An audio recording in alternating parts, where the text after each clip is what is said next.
分岔路抉择的两端，难选择不知怎么办，轻易之间让心为难。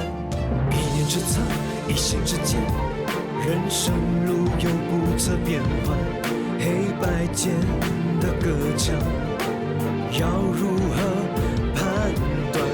一念之差，一心之间，对与错无绝对答案，尽快走出灰色阴暗，重新再活一段。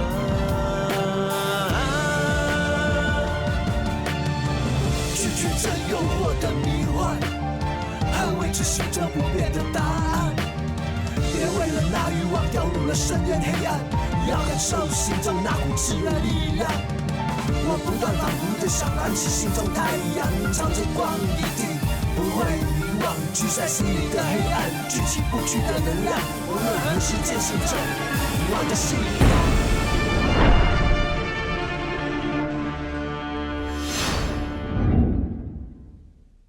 有卓凯文的下落了，好，我马上行动，去通知大家，10分钟后集合。这个周凯文早不退房，晚不退房，偏偏在我们赶到的5分钟前离开。他好像有预知能力，知道我们来拘捕他。你的意思是有人通风报信？周凯文就住在这间房。请问刚才有人来这里过房间吗？客人退房之后，负责这层楼的清洁大婶就会来整理房间。刚才你在清理那间房间的时候，有没有发现什么东西？比如说客人留下的东西吗？没有。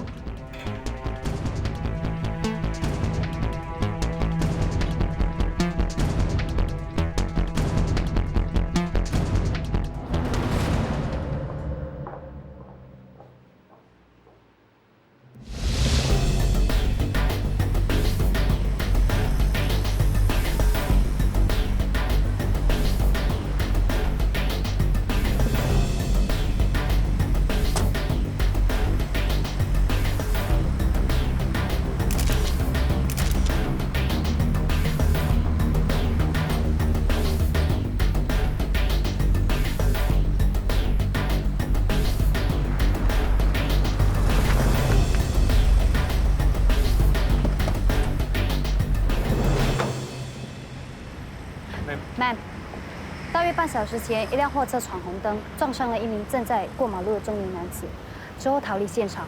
伤者伤势严重，目前已经送往医院急救。有没有目击者？有2位，他们说当时看到行人灯转绿，正要过马路，突然有一辆货车冲向他们，伤者来不及闪躲，被撞个正着，他们都吓坏了。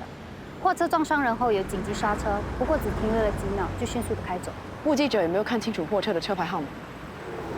他们只认得货车是一辆白色的，然后车牌的号码最后2个号码是26。货车撞伤人后就在这个转弯处向左开走。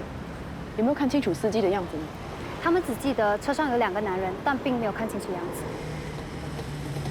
这已经是这个月第3起撞人逃逸的交通事故，马上通知交警还有巡逻警员，密切留意符合这个形容的货车。Yes, ma'am。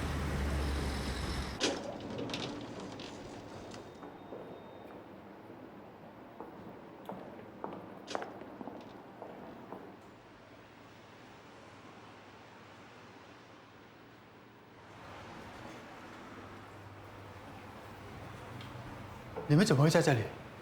卓太太报案说卓凯文被绑架了，你们怎么也来了？我们根据线报，到卓凯文躲藏的酒店抓人。当我们赶到的时候，经理说他已经退了房，离开了酒店。我们是上来问卓太太，看她知不知道她老公的下落。卓凯文是什么时候被绑架的？下午2点半的时候，卓太太打电话给卓凯文。接电话的却是一个陌生男人，他说卓凯文在他手里要求20万的赎金。卓太太答应付赎金，对方说会再跟他联络，约定交钱的时间地点。对方挂了电话后，卓太太就马上报警。卓凯文是在1点20分退房，应该是在他退房之后被人绑走的。绑匪怎么会知道卓凯文的行踪？他们之间又有什么关系？卓凯文不是大富豪，如果只想求财的话，绑匪应该不会选择他为下手的目标，所以我推测是个人恩怨的成分多一点。我想到卓凯文住的酒店再看一下。Kenny， 跟他一起去。你对这宗绑架案有什么看法？我同意你的推测，这可能牵涉到个人恩怨。左凯文涉嫌的诈欺案，因为有很多受害者贪图高回报，把全部的积蓄都投资在宇宙之光，结果血本无归。所以你认为绑匪可能是诈欺案的受害者？不排除这个可能性。我们可以帮忙查问那些受害者，看看能不能够找到什么线索。有消息通知我吧。走吧。 Yes sir。卓凯文退房之前有没有人来找过他？我不清楚哎。周先生退房的时候，他是负责这层楼的清洁工作，房间都是他清理的，你们可以问一问他。安迪啊，请问你没有看到？没有，我没在房间里看见什么东西，你们不要再来问我了。安迪啊，我们现在找的是警方正在通缉的嫌疑犯，你看到什么老实跟我们说，因为你看到的对警方很有可能是很重要的线索。 我在房间的地上，看见一只手机。那手机呢？请你交给我们。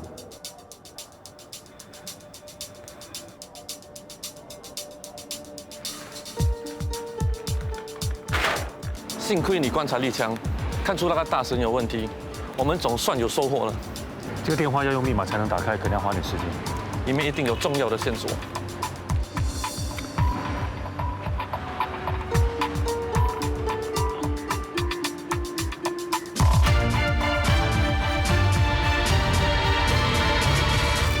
你好，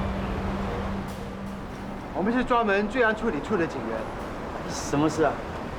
请问你认识一个叫左凯文的人吗？左凯文，他是宇宙之光的负责人。你是说这混蛋啊？说什么钱生钱，不用工作翘脚也有钱拿，结果把我们的血案钱都骗走了。这种混蛋啊，最好让他坐一辈子的牢。警察还没有抓到他，我们已经在通缉他了。 抓到他，我们的钱是不是可以就可以拿回来？我看呐，那家伙早就把钱给花掉了，拿得回来才怪。自助民最惨，被骗了那么多钱，连摊位都卖了，现在要喝西北风哦。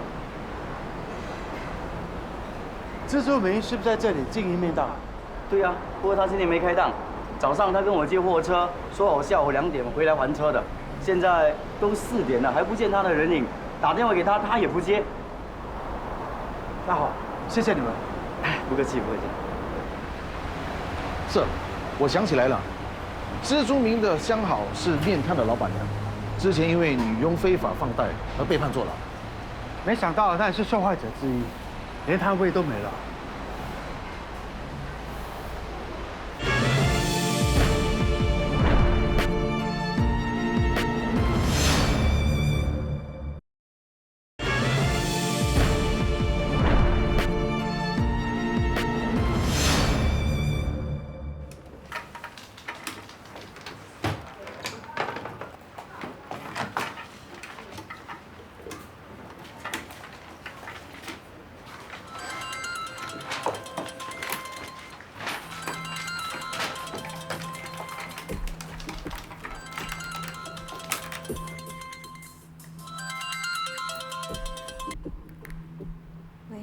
钱准备好了没有？你叫我老公听电话，我想听听他的声音。你不相信左凯文在我手里？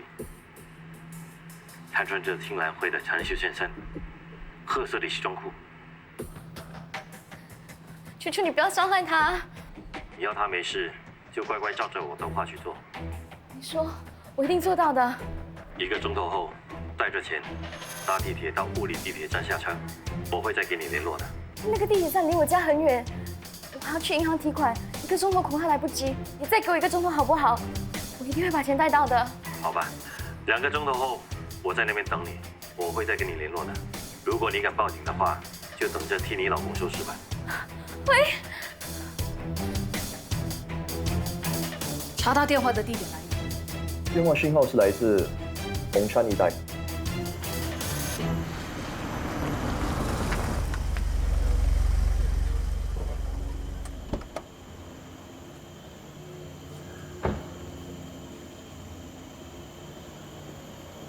Ma'am，货车是巡逻警员15分钟前发现的，颜色和车牌的最后2个号码跟我们正在寻找的货车相当符合。车头有撞击的痕迹，这很可能就是我们在追查的肇事货车。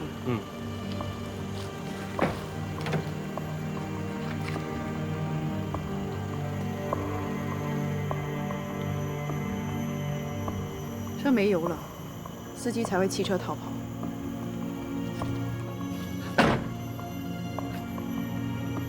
这里好像有人发生过争执。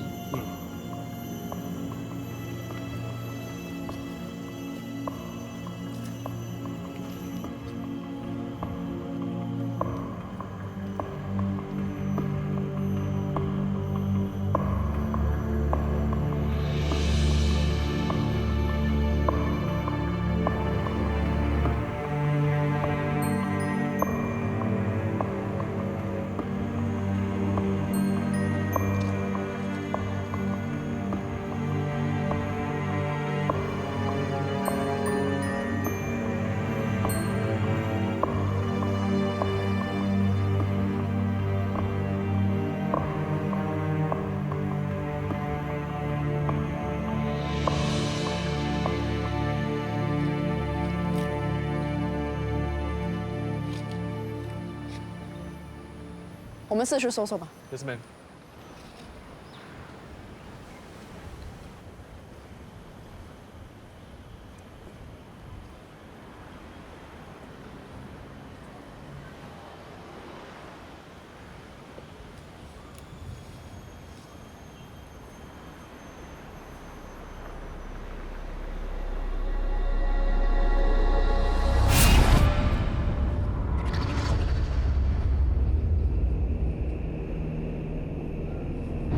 托尼。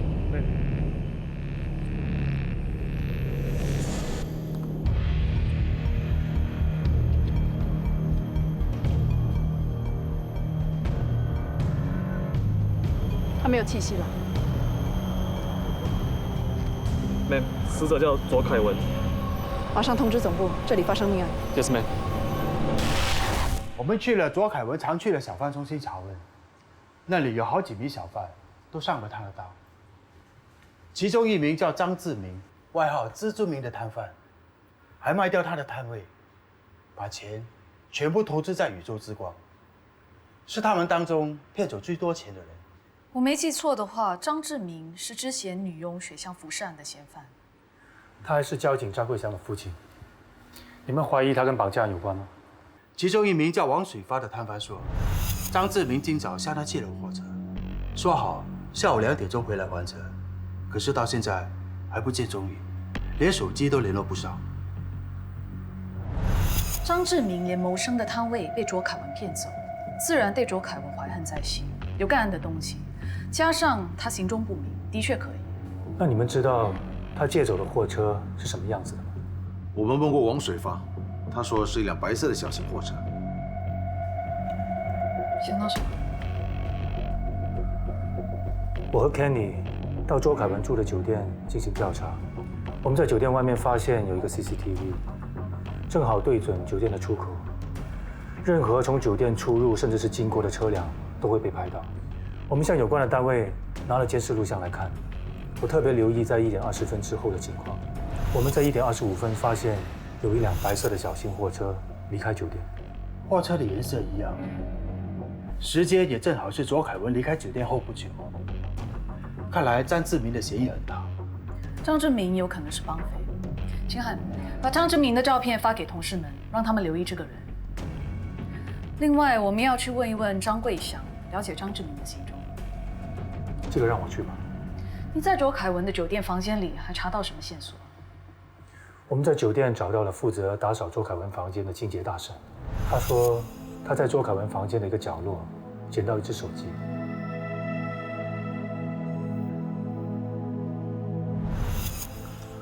我也问过那位清洁大婶，可是他说什么都没看到。他想把手机占为己有，所以没说。是药家发现他有问题，追问了几句，他才肯把手机交出来。因为手机设有密码，不能够打开。不过我们已经交给科技罪案法政组，让他们帮忙解码。跟他们说要尽快破解密码，或许手机里有重要的线索。Ma'am， 我们的人已经到了物理地铁站。好。喂。知道了，我马上过去。周凯文已经死了，尸体在树林里被发现。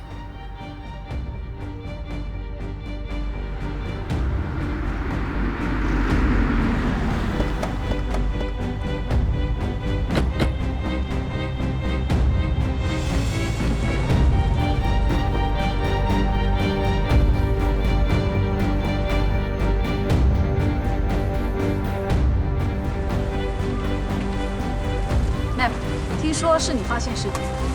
我们是在追查一辆撞人逃逸的货车来到这里，找到了货车，也发现了尸体。我们也在死者身上找到了身份证，确实了他的身份。Dr. Lee， 死因是什么？死者的腹部有2处刀伤，不过我认为他的死因是头部受到重击，死亡时间不超过5小时。还有，你们看，死者的脸部跟手部都有伤痕，我怀疑曾经发生过打斗。谢谢你。你们去搜查，留意寻找凶器。Yes, ma'am. Ma'am， 你说是因为追查一辆涉及交通意外的货车才来到这里，那司机会不会是卓凯文？目击者说看见货车上有2个人，我们不能确定卓凯文是司机还是乘客。不过我们已经查到，货车的车主是一名叫王水发的小贩。卓凯文是一起商业欺诈案的嫌犯，王水发还有另外一名叫张志明的摊贩都是受害者。张志明今天早上跟王水发借了货车，到现在行踪不明。那车上的另外一个人很可能是张志明。张志明应该是不甘心钱财被卓凯文骗光，而绑架了他。嫌犯和死者应该是在这里发生冲突，嫌犯连刺了死者2刀，过后发现他还没死，所以拿起地上的石头和重物砸向他。看来这个张志明的嫌疑很大。张志明是张桂祥的爸爸。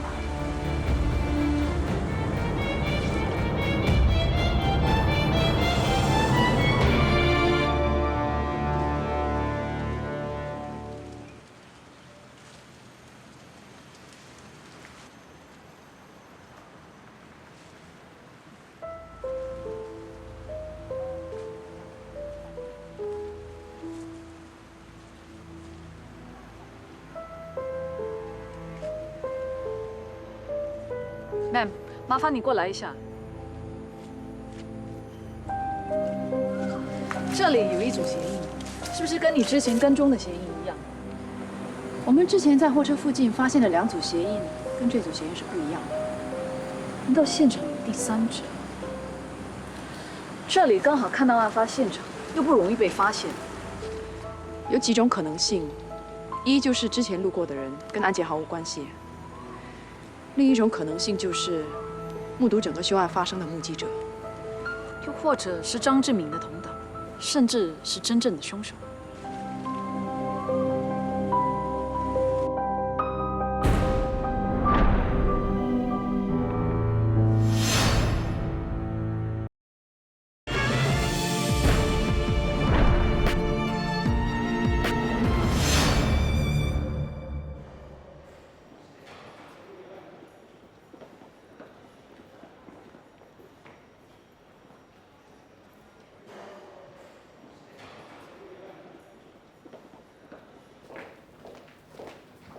嘿，桂香，哎，你们怎么会来的？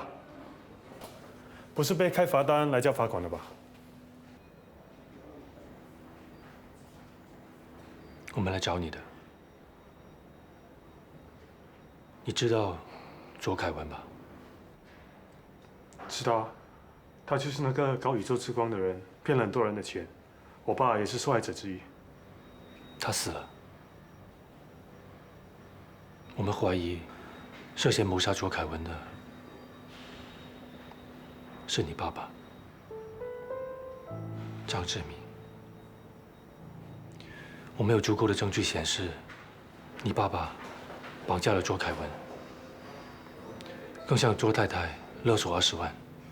卓太太还没有交赎金的时候，我们就发现了卓凯文的尸体。怎么可能？警方现在已经在通缉你爸爸。如果他没有杀人的话，他更加应该出来把真相说清楚。他这样躲着也不是办法。我打电话给他。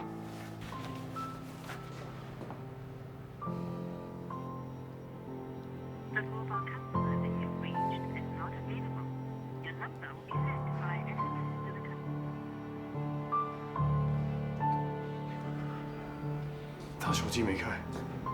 我们到了很多地方找山志明，都找不到他。你知道他可能躲在什么地方吗？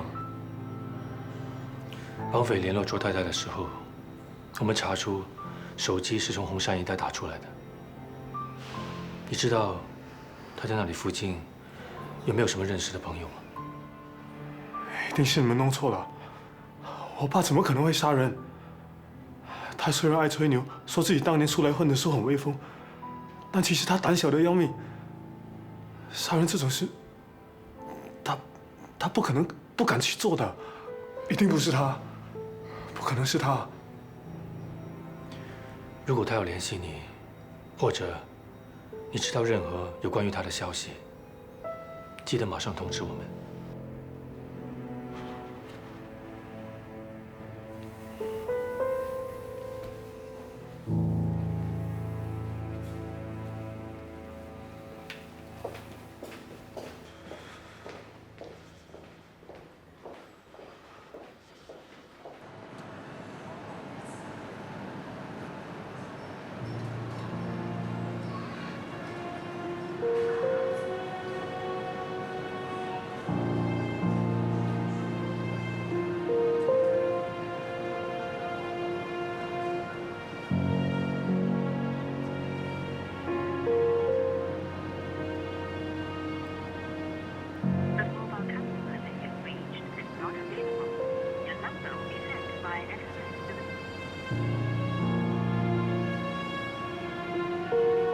桂祥，你要用功读书，不要像你老爸那样没出息。每次闯祸的时候，就跑去大伯公家里躲。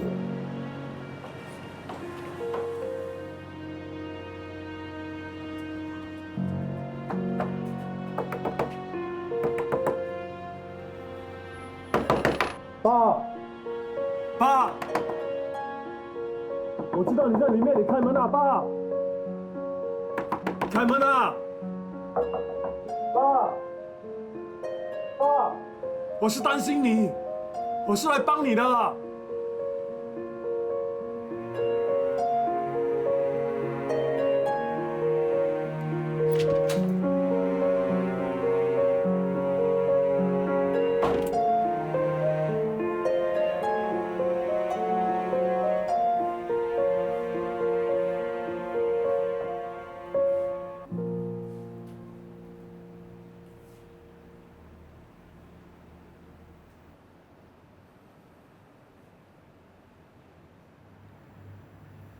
你脸上的伤，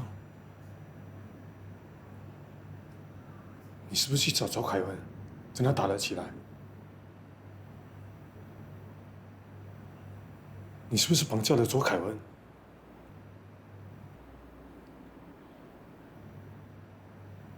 你是不是杀了他？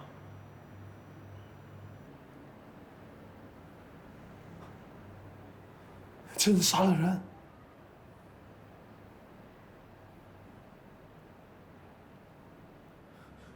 杀人是要偿命的，杀人是要偿命的，你知道吗？是那混蛋他骗了我的钱，他骗光我的钱，我只是想讨回我的钱而已。我没有故意要杀他，是他先动手打我的，他拿棍子一直打，一直打，一直打。我也不知道为什么，我就这样捅了他2刀，他就一动也不动。我不是故意要杀他的。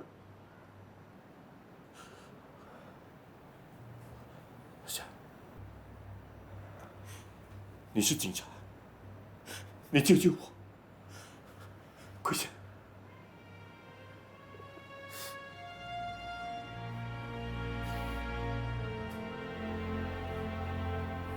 你去自首吧。不，我不要自首，我不要死，我不要被判死刑。如果只是误杀，不会被判死刑的，最多只是坐牢，我也不要坐牢。我可以逃到外国去，我躲起来，警方就找不到我了。你不要天真了好不好？警方已经发出了通缉令，你出不了境了。你不肯帮我是吗？没关系，我找我的兄弟帮忙，他们都很讲义气的，他们会帮我的。这些年来，你所谓的这些兄弟，有谁来看过你？他们知道你是通缉犯，躲都来不及，谁还会惹祸上身？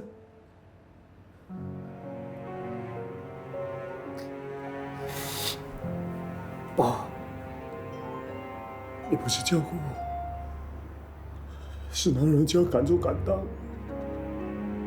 为自己做的事负责任吗？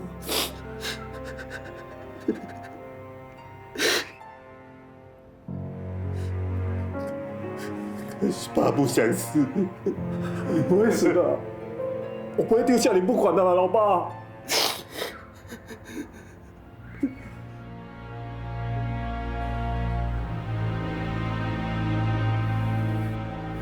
爸，爸，对不起你。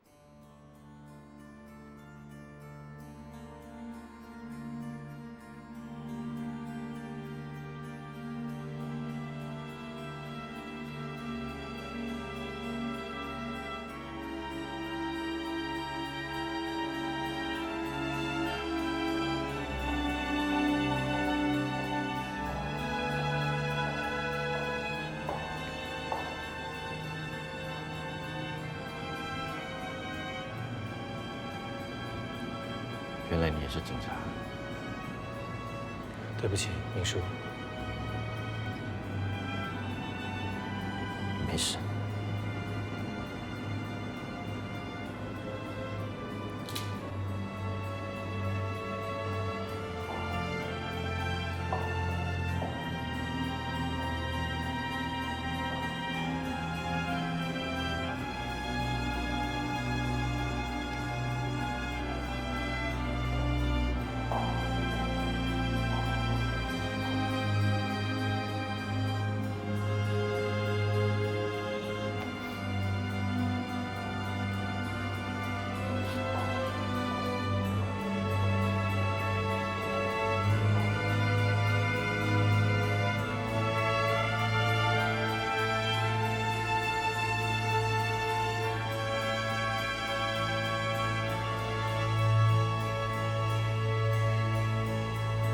张志明，你是不是今天1点25分左右在花园酒店外帮走周凯文？是。你怎么知道他躲在哪间酒店？我有个朋友在酒店工作，他也投资了几千块在宇宙之光。是他告诉我，看到周凯文在酒店出现了。你绑走他之后发生什么事？为什么杀死他？我不是故意的，我真的不是故意的。我卖掉摊位，把所有的钱都投进那个宇宙之光。我现在什么都没有了，我怎么生活？我找他，只是为了想拿回我所有的钱。我没有想要杀死他，是他先动手打我的。我为了要保护自己，所以我就捅了他2刀。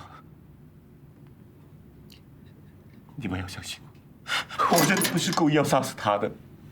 明叔，你不要激动，把事情的经过慢慢告诉我们。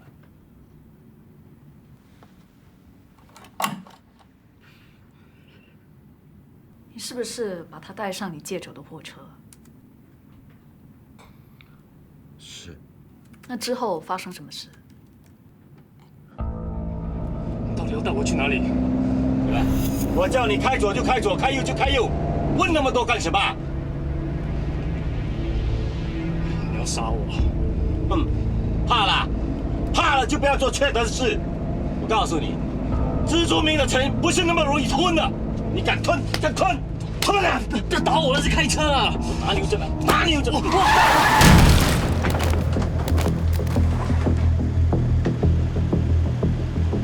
你怎么开车的？撞到人了！撞到人了！下车！下了车你还不会撑鸡汤吗？你以为我笨蛋？开车！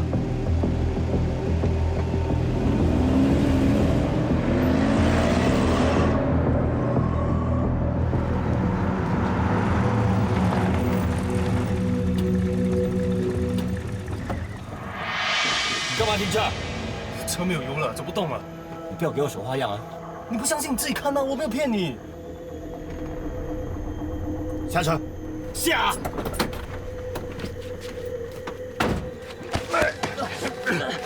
你到底要怎么样？把你杀了，丢在这里喂野狗啊！你不要乱来！你不是要钱吗？你杀了我，你就拿不回钱了，而且还要赔上一条命。我跟你说，你放了我，我的钱都放在外国的银行里，我逃到外国就会把钱还给你的，好吗？这些你先拿去当利息。你拿去，拿去。还有，都拿去。我可以走了吗？你以为我是3岁小孩子啊？你逃到国外，我还可以找到你吗？我会把钱汇过来给你的，你相信我一次好吗？我就是因为相信你，把摊位卖掉，被你骗了8万块。你这混蛋，今天不把8万块还给我的话，我一定会把你杀死。你这混蛋，今天一定要好好教训你。蜘蛛明的钱你也敢骗？对不起，对不起，对不起。不要！怕了吧？死混蛋！打我！看你跑哪里去！混蛋！跑啊！跑啊！跑！这死混蛋！再跑啊！跑啊！带走，带走，继续跑！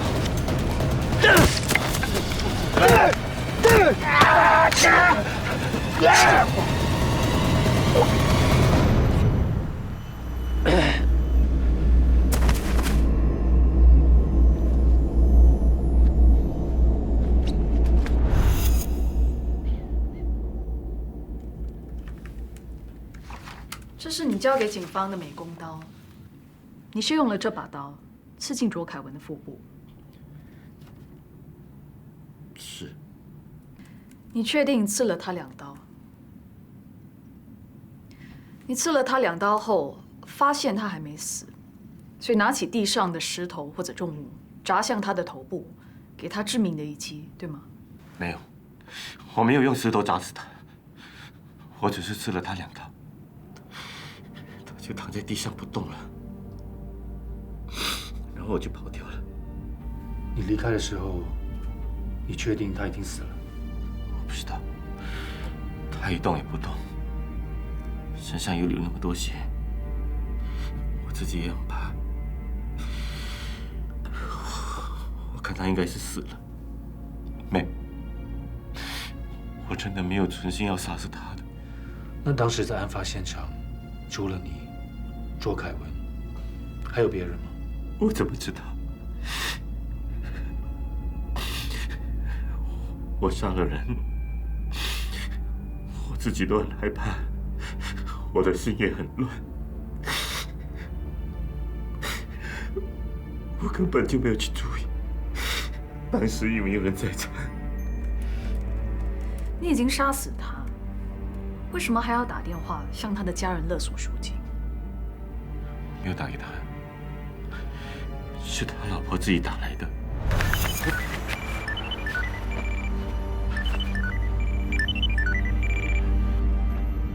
喂，你老公在我手上，如果要他活命，拿20万来赎他。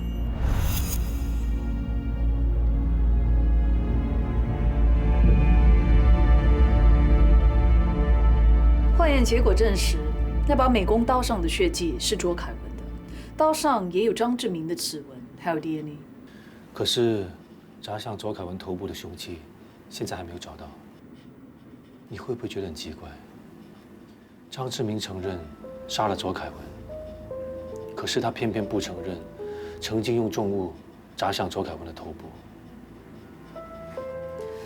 他为了减轻罪名，只承认错手刺伤卓凯文，这样他争取判误杀的机会更大。我们在现场不是还发现了另外一组脚印吗？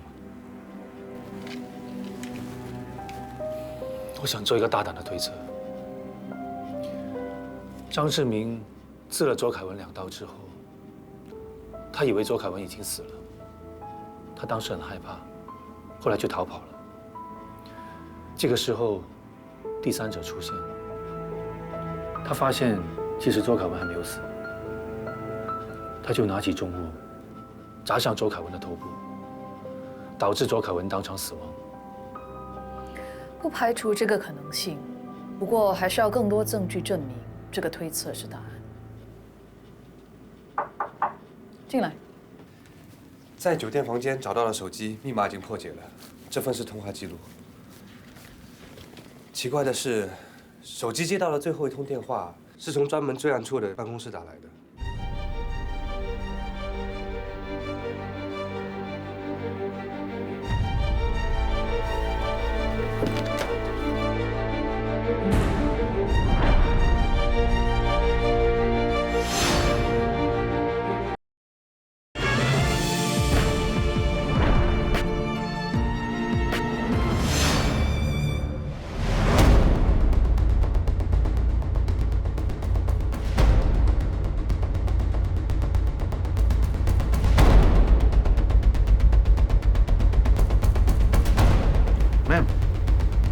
来找你老公啊，他在办公室啊。我是来办案的。我们在卓凯文的房间里找到了一只手机，手机的记录显示，昨天下午1点05分的时候，有一通电话是从这间办公室打出去的，而电话号码是属于你的座位上的这条直线。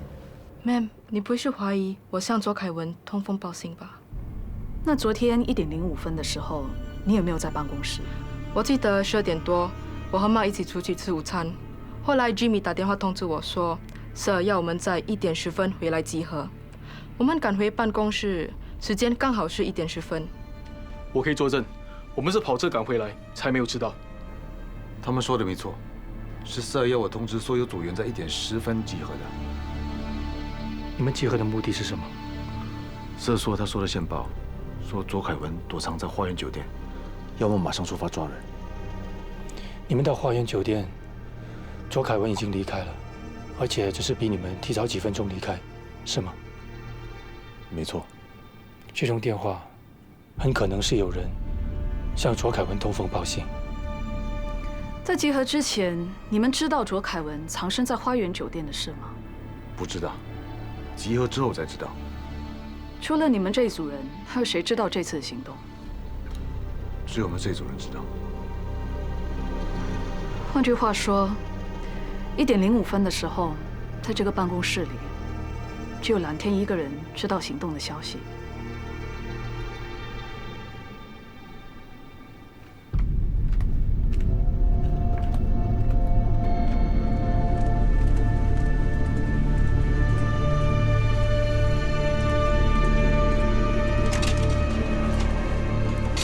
哎，早上约你吃午餐，你说你没空，怎么现在过来找我啊？我是为了公事来找你。坐。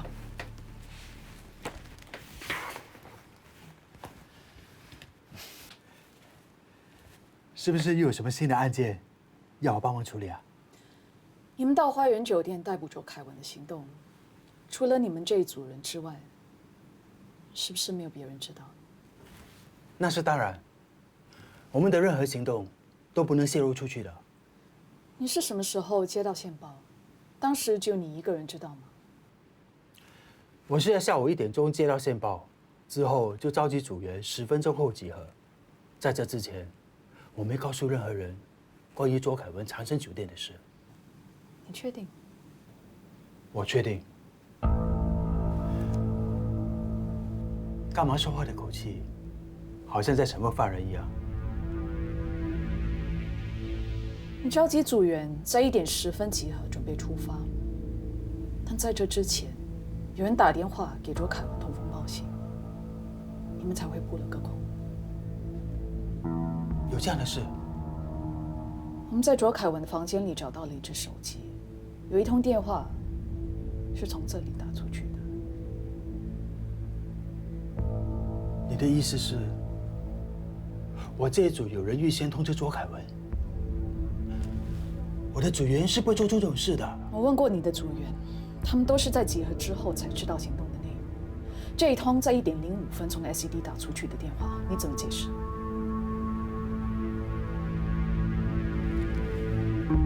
你怀疑我？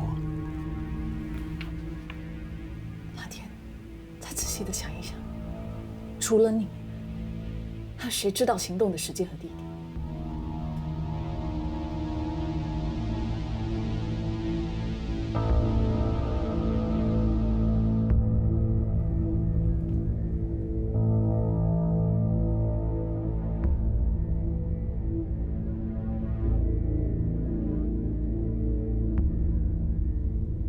这件事非同小可，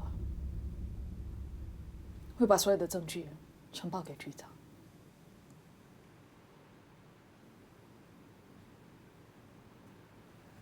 你觉得应该怎么处理，就怎么处理吧。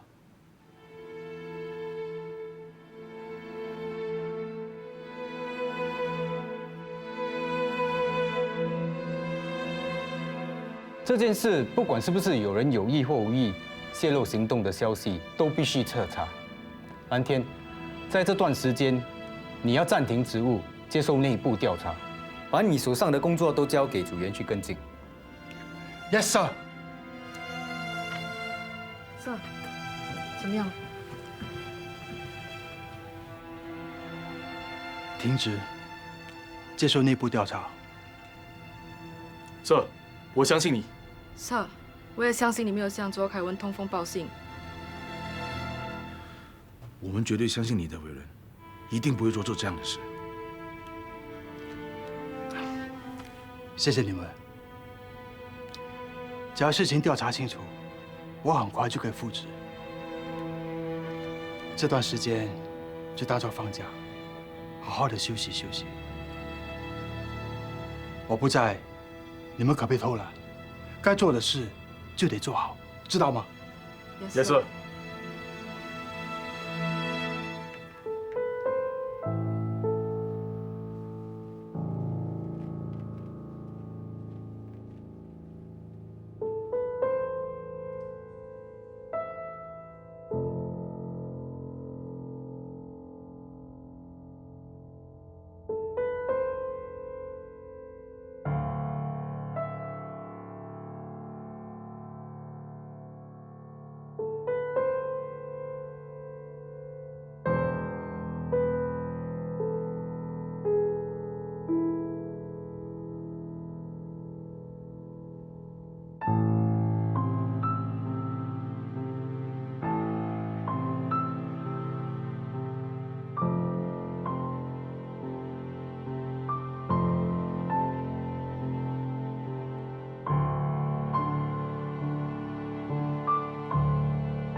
我相信一切是无奈的纠缠，